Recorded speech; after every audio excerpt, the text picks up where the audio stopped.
रामायण क्या है? यह भोग की नहीं, त्याग की कथा है। एक रात की बात है। माता कौशल्या जी को सोते में अपने महल की छत पर किसी के चलने की आहट सुनाई दी। नींद खुल गई। पूछा, कौन है? मालूम पड़ा श्रुतकीर्ति जी, सबसे छोटी बहू शत्रुघ्न जी की पत्नी है। माता कौशल्या जी ने उन्हें नीचे बुलाया। श्रुतकीर्ति जी आई, चरणों में प्रणाम कर खड़ी रह गई। माता कौशल्या जी ने पूछा, श्रुति, इतनी रात को अकेली छत पर क्या कर रही हो बेटी? क्या नींद नहीं आ रही? शत्रुघ्न कहा है।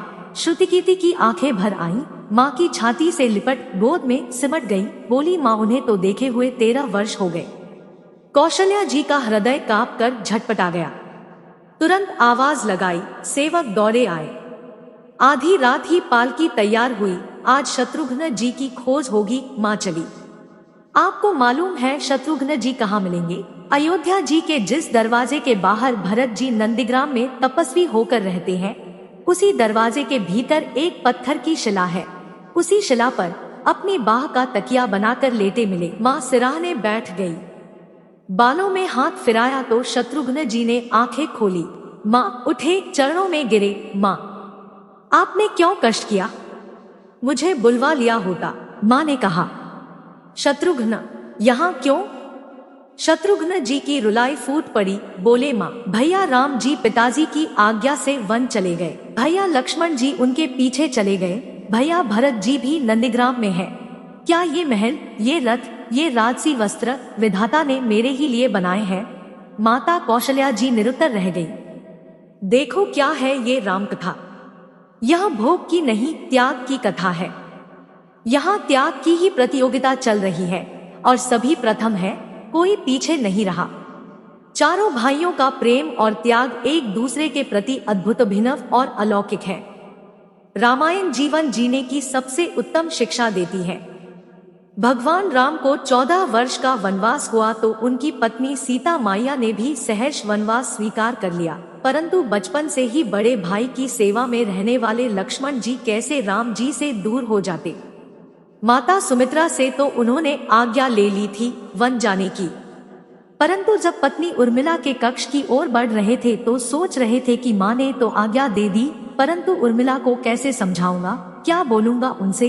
यही सोच विचार करके लक्ष्मण जी जैसे ही अपने कक्ष में पहुँचे तो देखा कि उर्मिला जी आरती का थाल लेके खड़ी थी और बोली, आप मेरी चिंता छोड़ प्रभु श्री राम की सेवा में वन को जाइए। मैं आपके लिए नहीं रोकूंगी। मेरे कारण आपकी सेवा में कोई बाधा न आए, इसलिए साथ जाने की जिद भी नहीं करूंगी। लक्ष्मण जी को कहने में संकोच हो रहा था, परंतु उनके कुछ कहने से पहले ही उर्मिला जी ने उन्हें संकोच से बाहर निकाल दिया। वास्तव में यही पत्नी का धर्म है। पति संकोच में पड़े उससे पहले ही पत्नी उसके मन की बात जानकर उसे संकोच से बाहर कर दे। लक्ष्मण जी चले गए, परंतु 14 वर्ष तक उर्मिला ने एक तपस्विनी की भांति कठोर तप किया। वन में प्रभु श्री राम माता सीता की सेवा में लक्ष्मण जी कभी सोए नहीं, परंतु उर्मिला ने भी अपने महलों के द्वार कभी बंद नहीं किए और सारी रात जाग जाग कर उस दीपक की लौ को बुझने नहीं दिया। मेघनाद से युद्ध करते हुए जब लक्ष्मण जी को शक्ति लग जाती है और हनुमान जी उनके लिए संजीवनी का पर्वत लेके लौट रहे होते, तो बीच में जब हनुमान जी अयोध्या के ऊपर से गुजर रहे थे तो भरत जी उन्हें राक्षस समझकर बाण मारते हैं और हनुमान जी गिर जाते हैं। तब हनुमान जी सारा वृत्तांत सुनाते हैं कि सीता जी को रावण हर ले गया, लक्ष्मण जी युद्ध में मूर्छित हो गए हैं।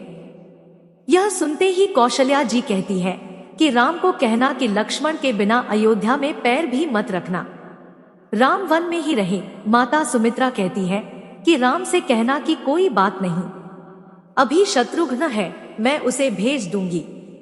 मेरे दोनों पुत्र राम सेवा के लिए ही तो जन्मे हैं। माताओं का प्रेम देखकर हनुमान जी की आंखों से अश्रुधारा बह रही थी, परंतु जब उन्होंने उर्मिला जी को देखा तो सोचने लगे कि यह क्यों एकदम शांत और प्रसन्न खड़ी है। क्या इन्हें अपनी पति के प्राणों की कोई चिंता नहीं? हनुमान जी पूछते हैं, देवी, आपकी प्रसन्नता का कारण क्या है? आपके पति के प्राण संकट में है, सूर्य उदित होते ही सूर्य कुल का दीपक बुझ जाएगा। उर्मिला जी का उत्तर सुनकर तीनों लोगों का कोई भी प्राणी उनकी वंदना किए बिना नहीं रह पाएगा। उर्मिला बोली, मेरा दीपक संकट में नहीं है, वो बुझ ही नहीं सकता। रही सूर्योदय की बात, तो आप चाहे तो कुछ दिन अयोध्या में विश्राम कर लीजिए, क्योंकि आपके वहां पहुंचे बिना सूर्य उदित हो ही नहीं सकता। आपने कहा कि प्रभु श्री राम मेरे पति को अपनी गोद में लेकर बैठे हैं। जो योगेश्वर प्रभु श्री राम की गोदी में लेटा हो, काल उसे छू भी नहीं सकता। यह तो वो दोनों लीला कर रहे हैं। मेरे पति जब से वन गए हैं तब से सोए नहीं हैं। उन्होंने न सोने का प्रण लिया था, इसलिए वे थोड़ी देर विश्राम कर रहे हैं, और जब भगवान की गोद मिल गई तो थोड़ा विश्राम ज्यादा हो गया, वे उठ जाएंगे। और शक्ति मेरे पति को लगी ही नहीं, शक्ति तो प्रभु श्री राम जी को लगी है। मेरे पति की हर श्वास में राम है, हर धड़कन में राम, उनके रोम रोम में राम है, उनके खून की बूंद बूंद में राम है। और जब उनके शरीर और आत्मा में ही सिर्फ राम है, तो शक्ति राम जी को ही लगी, दर्द राम जी को ही हो रहा। इसलिए हनुमान जी आप निश्चिंत होके जाएं, सूर्य उदित नहीं होगा। भगवान राम ने तो केवल राम राज्य का कलश स्थापित किया, परंतु वास्तव में राम राज्य इन सब के प्रेम, त्याग, समर्पण और बलिदान से ही आया।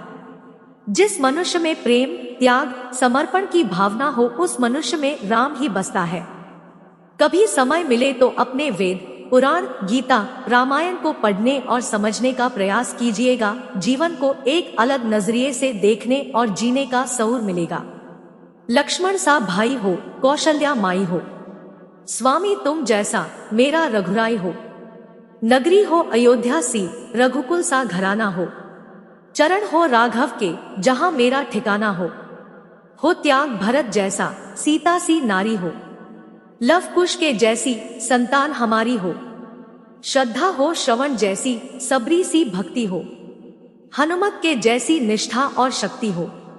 ये रामायण है, पुण्य कथा श्री राम की। दोस्तों, कहानी अच्छी लगी तो लाइक करें, शेयर करें, कमेंट करें और चैनल को सब्सक्राइब करें। Thank you.